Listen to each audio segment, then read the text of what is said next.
Okay. I also want to extend my thanks to everyone. Thanks for the invitation and the hospitality, and thank you to everyone for coming today.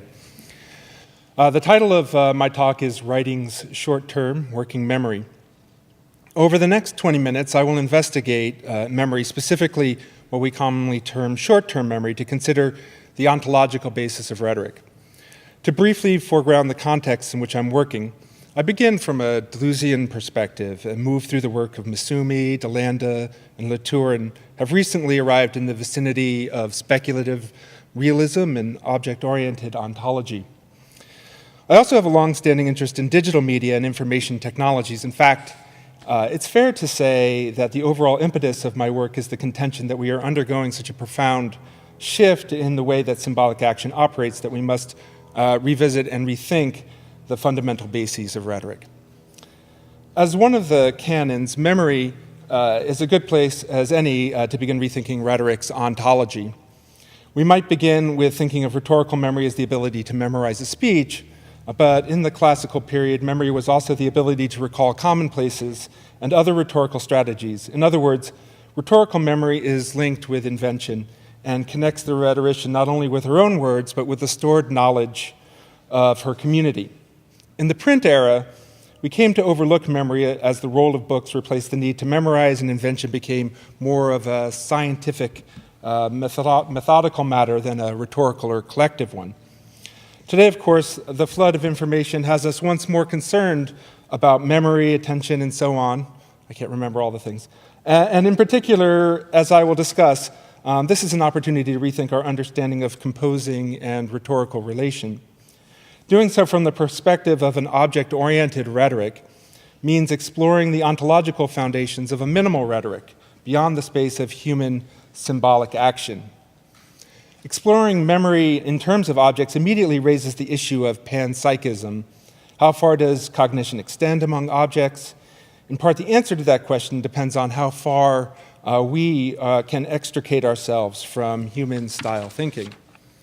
So, Bertrand Russell notes that a watercourse, and you probably can't read that, so sorry, but I'll tell you what it says. A watercourse, which at most times is dry, gradually wears a channel down a gully at the times when it flows, and subsequent rains follow the course, which is reminiscent of earlier torrents. You may say, if you like, that the riverbed remembers previous occasions when it experienced cooling streams. If thinking consists of certain modifications of behavior owing to former occurrences, then we shall have to say that the riverbed thinks, though its thinking is somewhat rudimentary. Perhaps riverbed memory seems too poetic or too anthropomorphic. Of course, today scientists speak of quantum memory, of the entanglement of quantum particles. Indeed, it is proposed that our own brains employ quantum entanglement in recalling memories. Rather than extending some magical or divine capacity to objects, panpsychism might remind us of our common ontological foundations. So when one considers a minimal rhetoric, in part, one speculates on the minimal capacities of memory. In doing so, one would likely want to address memory both in terms of storage and in terms of the role it plays in composing practices. However, for the purposes of time, I'm going to focus primarily on the latter. In 1,000 Plateaus, Deleuze and Guattari contend that one writes using short-term memory and thus short-term ideas, even if one reads or rereads using long-term memory of long-term concepts. There's much to investigate in this short line, particularly for rhetoricians, as one could certainly object that writing requires reading, and there's no doubt that this is true, at least from our commonplace perspective. So it is necessary for us to ask what is meant by writing here, as well as what is meant by short and long-term memory.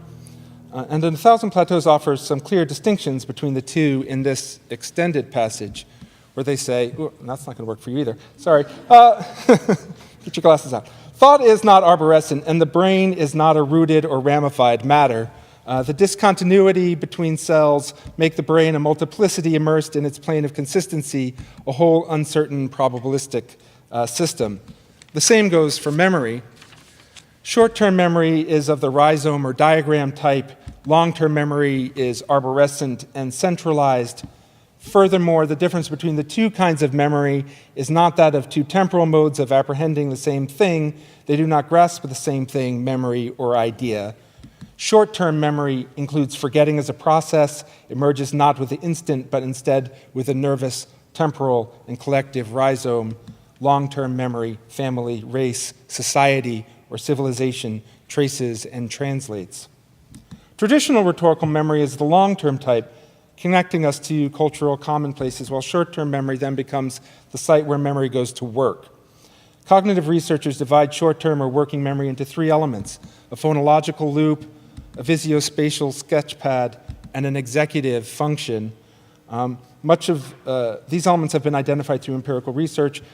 Much of the research into these functions in relation to writing involves interrupting or dividing a writer's focus with either specifically visual or phonological tasks to measure their impact on writing performance. So this is how we might conceive of the nervous, temporal, and collective rhizome at work. Through the executive function, we access long-term memory to bring memories into working memory. However, when we do, as Deleuze and Guattari point out, these two memory systems are not grasping the same thing. Our encounter in working memory with our long-term memories is an encounter with an object that is external to us despite being within our own minds. In the terms of an object-oriented ontology, memories withdraw from us, never fully revealing themselves. The transfer of a memory, an experience, a concept, something we read, words we plan to use, into working memory creates a discontinuity with that remembered object. In discussing writing, we might first think to consider accessing memories, but we might just as easily consider composing memory. We create memories as we write just as surely as we access them. We simultaneously compose the text and the memory of the text, the two feeding back into an ongoing writing process. To investigate this further, I will step away from specifically human notions of long and short-term memory and instead consider a more sort of abstract concept of rhetorical memory that might apply more broadly as an ontological characteristic of all objects, or at least all objects to which we want to extend some cognitive capacity. Manuel DeLanda studies memory in philosophy and simulation, where he notes that the modeling of memory by computer-based neural nets, where he discusses this. As he notes, memory is commonly divided into procedural and declarative types, with declarative memory further subdivided into episodic or experiential memory and semantic memory. Procedural memory, such as learning to ride a bike, is accessible only to specific sensory motor associations, while declarative memories are more broadly accessible. So as writers, procedural memory is activated in typing or using a pen, and generally does not require any conscious activation, just as procedural and declarative memories would interplay in the act of writing. They interplay in many situations, as when the pressure of a free throw late in a game might affect the procedural memory of making the shot. DeLanda concludes that even though we are still far from understanding how avian and mammalian memory and perception work, the ideas we have derived from simulations suggest that the key ingredient in the explanation of those capacities continues to be the extraction of prototypes from sensory exposure and the storage of those prototypes in the form of distributed representations. That is, sensory exposures can be stored as prototypes in both procedural and declarative memory. So I can have a procedural memory of riding a bike, and once upon a time, I presumably had an episodic memory of learning to ride a bike, though I can't remember it anymore. It is clear how procedural memory would certainly rely upon prototyping, and I would have guessed that episodic memories are also prototyped to, say, associate different memories of riding a bike. In exploring this, I want to bring in two new components to this conversation. The first comes from within rhetoric, and the second, more distantly, from neurobiology. In Lingua Fracta, Colin Brooke approaches a rhetoric of new media through a discussion of the canons. In his treatment of memory, Brooke notes our discipline's general disregard for this particular canon, where we reduce memory, as he writes, to a question of storage, as if memory simply signified the retention or location of quantifiable amounts of information. Brooke is instead interested in memory as a practice. He recounts the familiar complaints about information overload and its felt impact upon our ability to remember things. He then investigates how memory establishes or identifies patterns in the flood of information we encounter, a practice he terms persistence of cognition. Brooks suggests that persistence of cognition is more than a neologistic way of describing short-term memory, although it may be some relation to it. Persistence is the practice of retaining particular ideas, keywords, or concepts across multiple texts.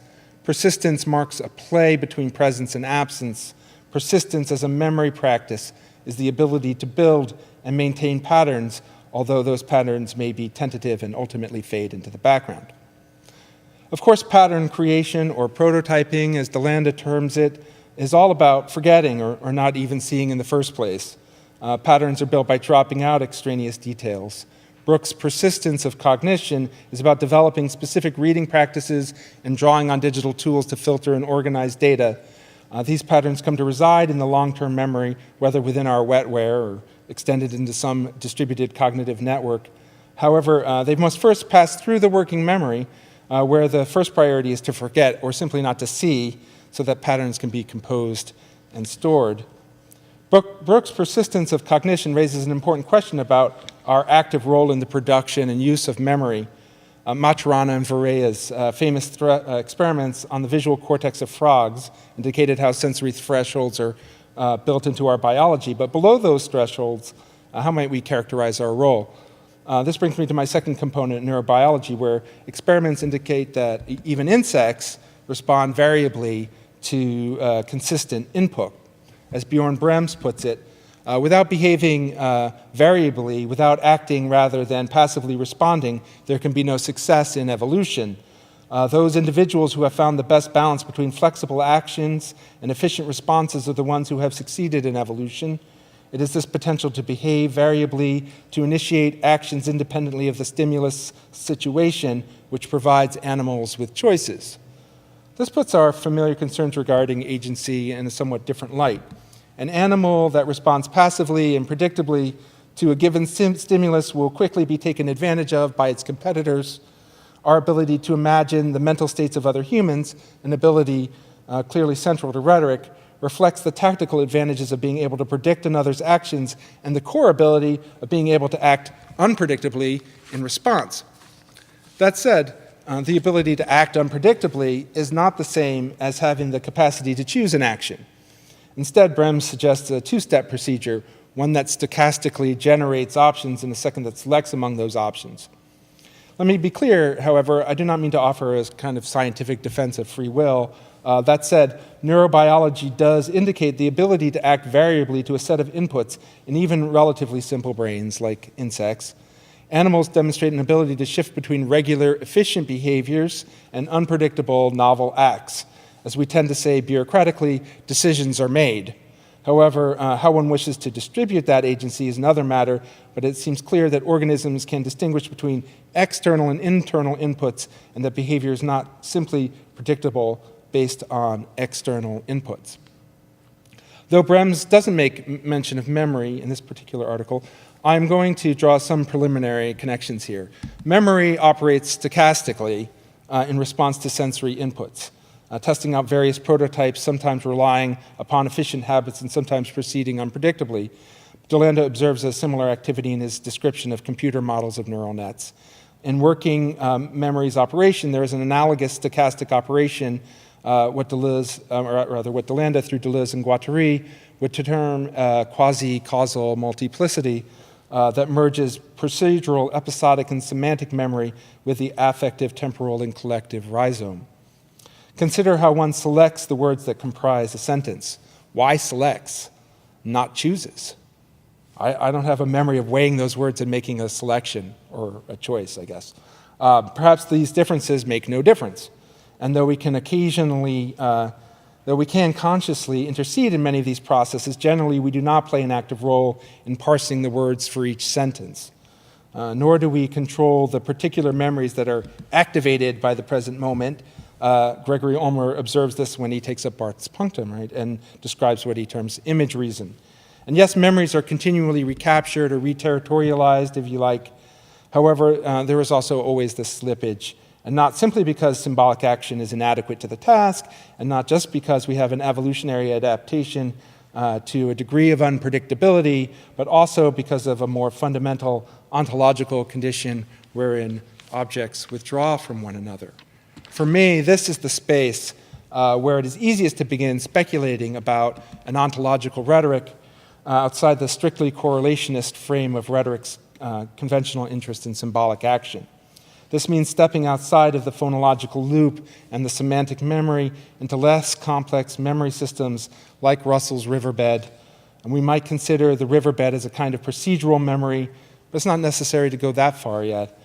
Clearly, mammals like monkeys, for example, have both procedural and episodic memories, and they have the capacity to draw upon them stochastically so as to respond variably to their environment. At some point, however, we likely want to draw a line between the operation of memory and the operation of some other kind of relations. For example, though we know that the objects we see in the world are not as solid as they appear, I at least do not wish to argue that a table remains a table because it remembers to do so. In terms of assemblage theory, though, one might draw an axis between, or one would draw an axis between machinic assemblages of bodies, passions, and actions, which would govern all of those kinds of force relations, and collective assemblages of enunciation, which would include incorporeal transformations. All assemblages would include both of these elements. Memories have a physical quality. They are marked in the brain, the hard drive, the riverbed. However, they also include an expressivity that undertakes incorporeal transformations. The classic example of an incorporeal transformation is saying "I do" during a wedding ceremony. To move beyond the linguistic, however, one must consider non-symbolic expressions that act as if they have a force upon an object. Any kind of sensory perception that signals either procedural or episodic memory in some way and calls upon an object to respond in some variable way is enacting perhaps a kind of incorporeal transformation. The expression that generates that sensory response is perhaps the minimal rhetorical condition. Importantly, for Deleuze and Guattari at least, expression does not require an intentional speaker. To the contrary, expression is autonomous and auto-objective, or subject to its own internal laws. Lost my spot. Expression takes us up just as we take up expression. Thus, while the bird may sing for a reason, the expression of the bird song is an object unto itself, autonomous and withdrawn from the bird. Memories as objects themselves have their own autonomous expressivity. At the same time, we cannot think of these expressive assemblages as controlling expression either. As Brian Masumi remarks, it is important not to think of the creativity of expression as if it brought something into being from nothing. There is no tabula rasa of expression. It always takes place in a cluttered world. Its field of emergence is strewn with the after effects of events past, already formed subjects and objects in the two-pronged systems of capture. The retrospective capture of memory that puts the world back into human terms always arrives too late after the writing. It can then go back and attempt to revise, to herd writing back toward its cybernetic goal, but writing's line is always in between. Here we can see a rhetoric and writing that is only associated with symbolic action after the fact. If, as I briefly suggested here, one views Deleuze's autonomous and auto-objective expressivity as a minimal rhetorical condition, memory becomes a mediating object that acts upon expression, whether that is the recognition of a loved one's face or the identification of a particular scripted situation, such as ordering from a menu. On an abstract level, such functions would apply equally to the way a bird song responds to a potential threat, your dog barks upon your arrival home, or a video game foe's reaction to your character drawing her weapon. Furthermore, in each case, those recalled memories are brought into working memory so that they might impact expression. Where might we find the kind of agency, or dare I say free will, that we would hope to attribute to thinking and writing? No doubt this is a long-standing problem for our postmodern condition. However, I believe this concern is well addressed by an object-oriented rhetoric, and that our understanding of memory is integral to that address. It is worth noting that agency is just as much about being predictable as it is about being unpredictable. As an agent, one wishes to be able to predict one's own actions, but not have those actions predicted by external inputs. Memories often come to us unbidden, procedural memory in particular. Other times we clearly struggle to recall. Those memories summoned by a smell or that allow you to go to find your own way to your office or drive a car operate without our conscious intervention, but our agency generally rests upon their reliable unconscious operation. In a similar fashion, our agency as writers relies upon reliable, though stochastic, memory networks and the quasi-causal operation of expressivity. The probabilistically reliable mnemonic processes of others and ourselves make rhetorical relations possible. They make agency possible.